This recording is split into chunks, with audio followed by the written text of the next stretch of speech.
I used to be a software sales guy. Lori was a kindergarten teacher.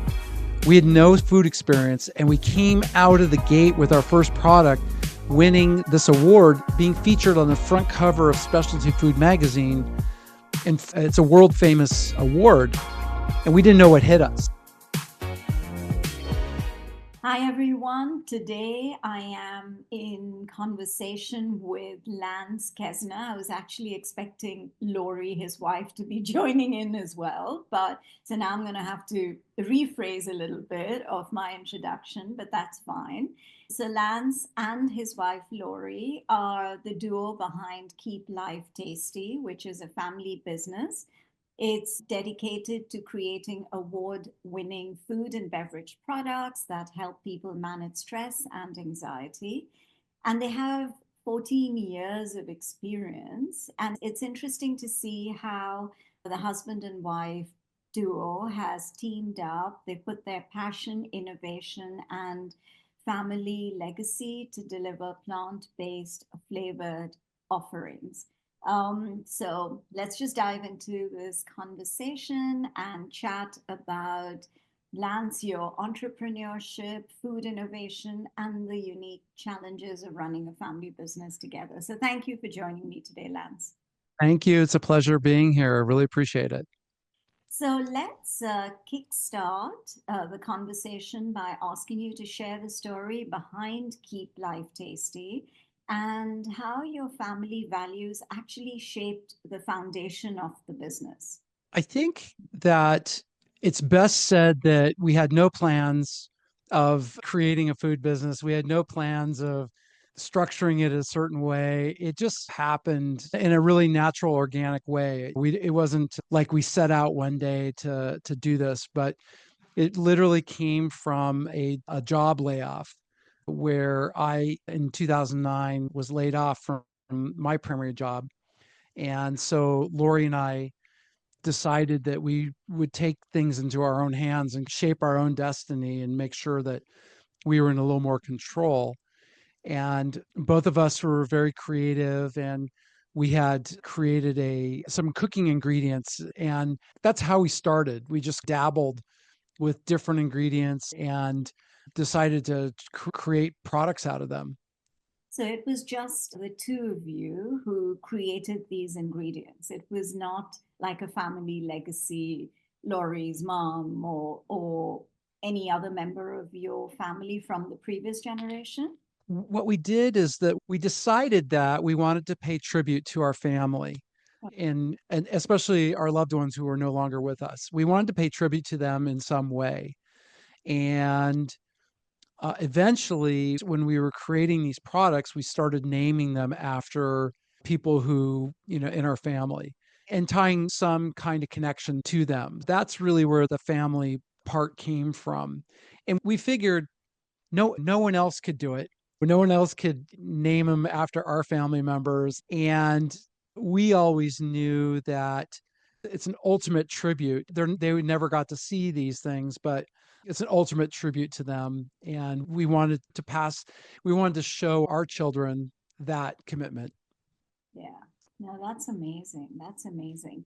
So, can you just talk us through the collaborative process, like when you're developing new products? How do you balance creativity and practicality? Because I think these two are pretty critical in any kind of Yeah. I development. mean, Lori and I, we have really different roles in the company, and I'm more on the sales and operations side of the business, and Lori is more on the quality control, innovation, creativity side.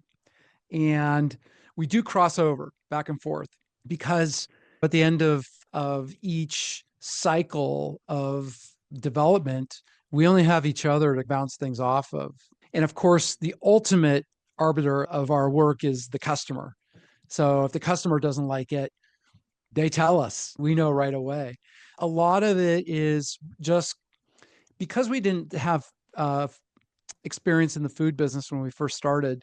We don't really consider ourselves experts in this, which is really good and bad. The bad part of it is, yeah, we may be doing things sometimes the wrong way, but we're small And so we're very nimble and we learn very quickly.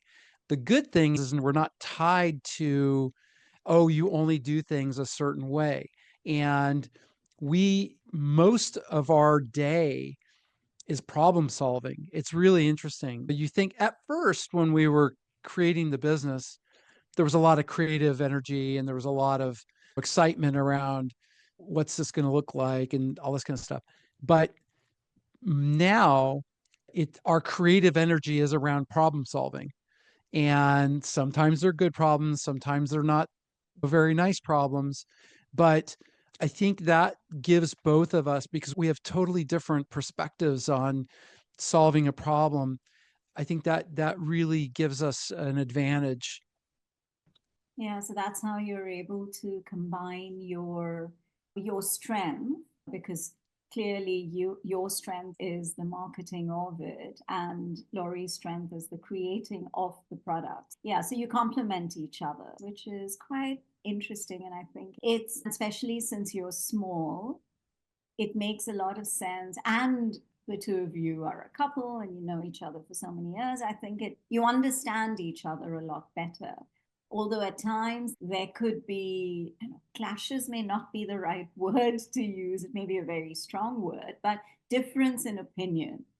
And if, Absolutely, yeah, absolutely, especially during COVID when we were around each other a lot more yeah, than ever. yeah, I can imagine. So, has been the most rewarding and the most challenging aspect of running this small bespoke family business together? We have progressed in the business. We've ultimately grown. We've grown quite a bit. In fact, this last year, we started making our primary product, Millie sipping broth. We started making that. We would make more than in a week than we would used to make in a year. And so getting up to that level has been quite a challenge. I think that you know, what's come along with those types of challenges are we've done everything with manufacturing partners. And when you reach the limit of that manufacturing partner, it's not a honeymoon anymore. You realize that what you're asking them to do is beyond their willingness or capability, and you know that you have to do that in order to grow. And so that has been, along the way, that has just been a fact of life. And I think a lot of companies, they're reticent to make those changes because they feel like, oh, those partners, they know what they're doing, maybe I'm doing something wrong. We've really just been listening to the market and what the market is telling us, and the direction it's pulling us. And if our partner isn't ready for that, then we've tried to supplement that, right? We try to supplement that partner with other resources or whatever. So that's the one challenge. The thing that keeps us going on a daily or weekly basis are the phone calls and emails that we get from our customers who tell us, I just discovered your product. It's amazing. I just discovered your product. I'm going to do a video about it on TikTok, and I'm going to use some coarse language. And I literally just saw one, and she was giving us all positive feedback, but it was pretty. I don't think I'm going to be posting that on my social media. Right. But or my mother was going through chemotherapy and your product was the only thing that she could tolerate during that time. Though that type of feedback, we could never imagine having that after creating these products in our kitchen, literally in our kitchen. Yeah. We could never imagine these people we don't know being telling us these really personal things about how our product affected them. And that's probably the best thing out of any. It's better than money Yeah. to know that people appreciate, they took their time to tell us how much they love our product, and they actually use their money to buy our product, which is amazing. Yeah. Yeah. No, absolutely. I think, especially when it's food, customer comes first. And because if you're not able to satisfy a customer, then you're going to lose them. And then your product is probably not going to have the same kind of success as it you could spend thousands and thousands of dollars in marketing, but if it does not face up to what the customer really appreciates, then it's an absolute waste of time and waste of money. So I think always the customer comes first. And the fact, And also, just to put more point on that, there are so many copycat correct, products out there. Do we really need another ketchup? Do we really need in the United States barbecue sauce is a big deal. right? There's trillions of barbecues. Do we need another one? And so what our focus is really on innovation that never existed before, creating a category that never existed before that is applicable to everybody. And so that part also is not easy to do. And again, it's not something that we set out to do. It really wasn't. We just fell into that.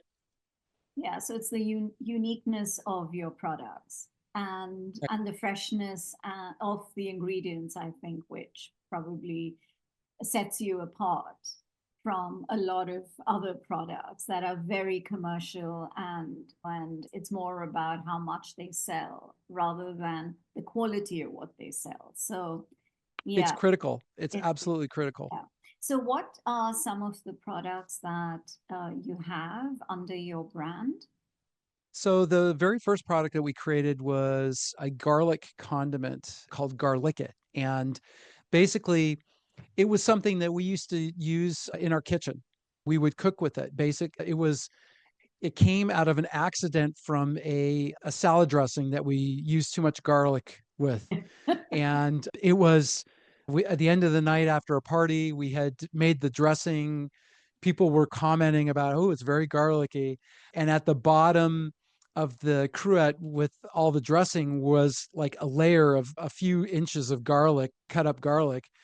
And Lori, when we were cleaning up, she took a spoon and she spooned out a piece and tasted it. And she said, this is amazing. Can we just make this garlic?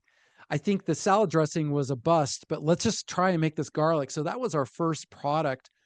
And a year and a half afterwards, we ended up winning Outstanding Product of the Year at the Fancy Food Show in New York, which is basically like getting an Oscar for food. Here we were. I used to be a software sales guy. Lori was a kindergarten teacher.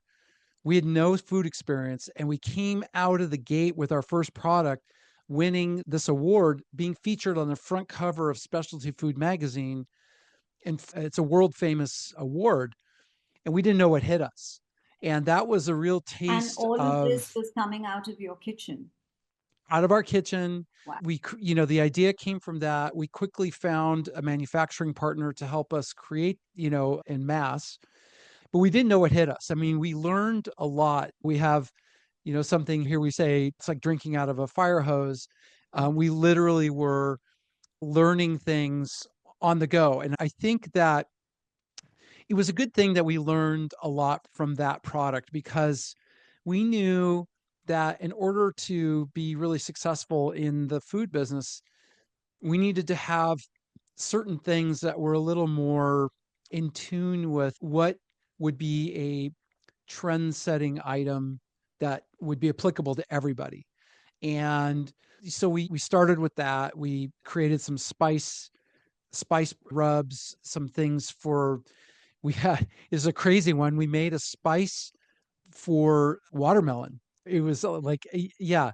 So there was a something that went on a few years ago here where people were smoking watermelons on barbecue. So we made a spice that tasted like the smoke that would come from it was hot and spicy and smoky. Crazy things like that.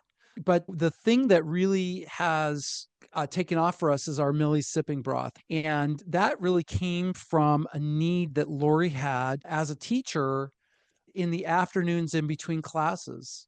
At her school, teachers would bring leftover cakes and cookies from the weekend that they didn't want to have in the house. And they thought that everyone would eat it. They would put it in the break room and it would be gone. But she didn't want that. She wanted something hot to drink that was not coffee, not tea, not cider, not cocoa. So she thought, oh, I'll bring a bouillon cube to school and make that in the afternoon. She told me that, and I said, you know what, let's make something that's a little healthier for you because a bouillon cube, it's filled with artificial ingredients. It's got a lot of sodium in it. And so let's create something that's healthier. And so I made a couple of things. I put some dehydrated vegetables and seasoning together and I put it in a cup for her. And she said, it tastes great, but there's stuff all over the place. Put it in a tea bag. And so we ripped open Lipton tea bags and put this concoction inside, stapled it back up, made about 10 of them. She took them to school and she put them out in the break room and she came back and they were all gone. And she told me, and I said, oh boy, I think we have something here. What I realized from the lessons that we had learned from the other products that we created was this was something that was a whole new category. It was a hot beverage that was savory, and in the United States, there was nothing like it. And the fact that we were putting it into a tea bag made it so people understood how to make it.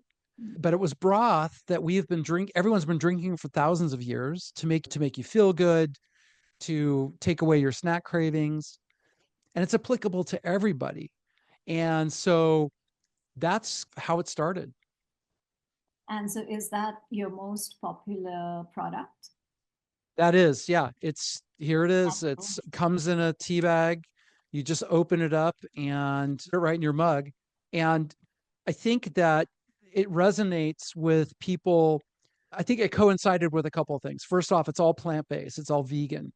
And the second thing that fits with every wellness program on the planet, whether you're doing intermittent fasting or keto or paleo or Weight Watchers or anything, it fits with all of those things. And we took it to the market as quickly as we could. We literally were taking the product to the Pike Place Market, which is in Seattle, which is a world famous market where they throw fish at you. And so we set up a tent across the street from the original Starbucks and started selling the broth in the middle of summer. And people were paying us for it. And we realized that we had something. And we learned a couple lessons with our previous products, which were get it into people's mouths as quickly as possible. Don't worry about the packaging. Don't worry. It doesn't have to be perfect. We can correct it later. We can make those changes later. Let's just get it to people as quickly as possible and focus on the quality of the product above all else. So, where is it available? We're currently on Amazon in the United States. We're in about 3,000 stores in the United States, including Walmart, Wegmans. We've got some East Coast, West Coast stores where we're in. And we started direct to consumer on our own website. And that was really critical. It still is critical.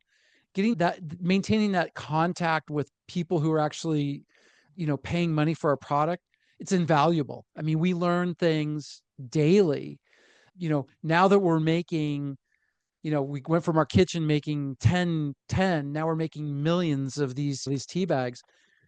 You let go of a few things, right? And in the manufacturing process, you trust that everything that you're doing is going to maintain a certain quality. And believe me, we hear about it really quickly when it doesn't meet the standards, and we have to make adjustments as quickly as we can. But it's not available outside of the United States. Not yet. We've had a lot. We've actually shipped all over the world. We've shipped to a lot to England, Hong Kong, Canada, Australia, places where we never thought, Germany, Austria. We never thought people would be interested in this, but we even sent it to Antarctica to a research station in Antarctica It's definitely something that people are interested in. And we're very focused right now on the United States market, but we know that there's demand for this could be all over the place.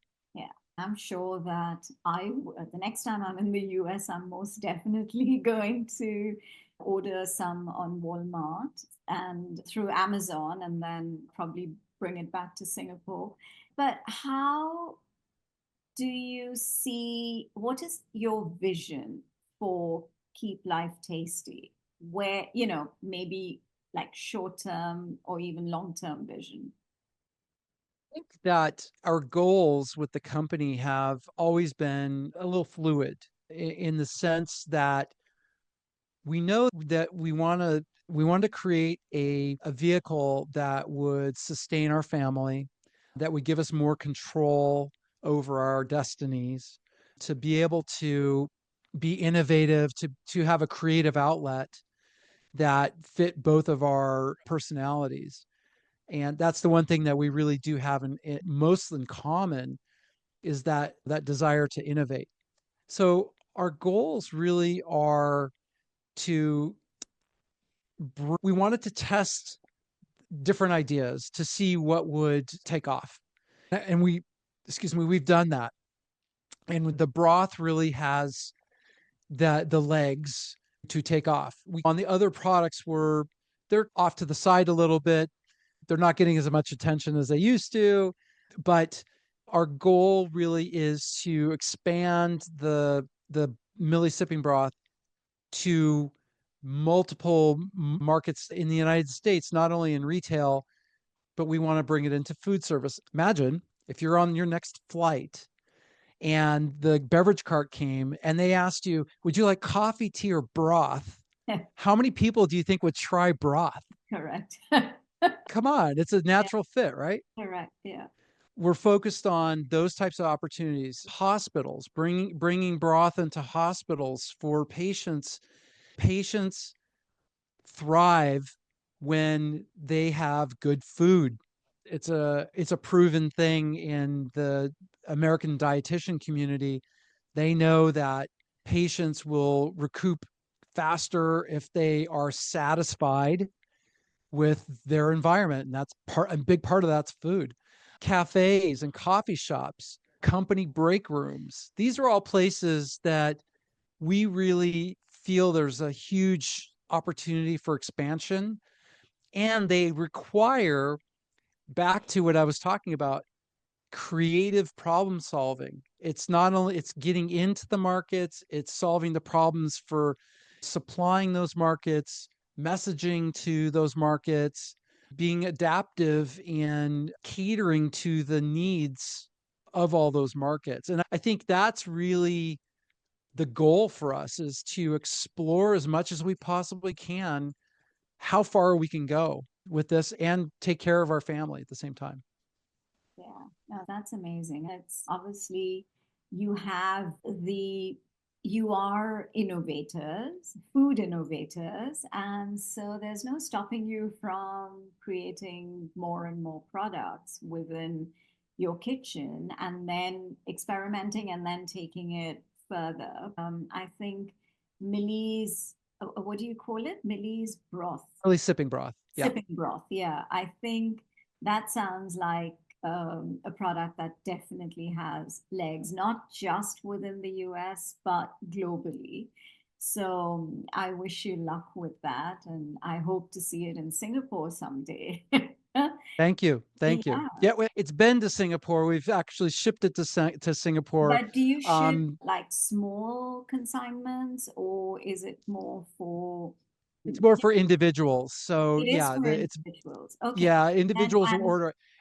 Unfortunately, it's expensive for us to ship it, ship and it. so Yeah. that puts a barrier there a little bit. But It's available on your website.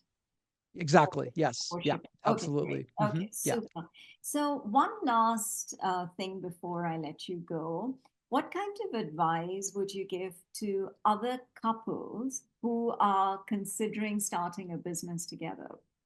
I just have to say As we were just talking, Lori was running around the house chasing our dog because he wanted to bark at me while we were doing this. And so she's trying to play with him. And that, I think that's the thing. It's be willing to adapt to every situation. I really think she was like looking at me as she's running around, making sure he's not interrupting us. Give yourselves a break. Lori and I definitely take time to do things that we like. I'm a skier, a snow skier. Lori is a artist and thrift shopper, and we take part of our week. We know that we're going to go do those things, and like with the dog, there's sometimes where he all he wants to do is play, and we both have to drop everything we're doing. You know what? Live your life. You've got your life that's there, and that's what you're supposed to enjoy. It's hard to remember that when you're trying to build something, right? But you're doing it in order to have more control over your quality of life. And so don't forget that as well. Yeah, no, that's very important. I think quality of life should never be compromised on. Yeah, that's a very valid piece of advice. Thank you so much, Lance. I really enjoyed talking to you, and good luck with not just Millie sipping broth, but also whatever other products that you're going to be innovating in the near future. I'm going to definitely see if I can order some to be shipped to Singapore. And yeah, and look forward to talking to you again. And my regards to Laurie.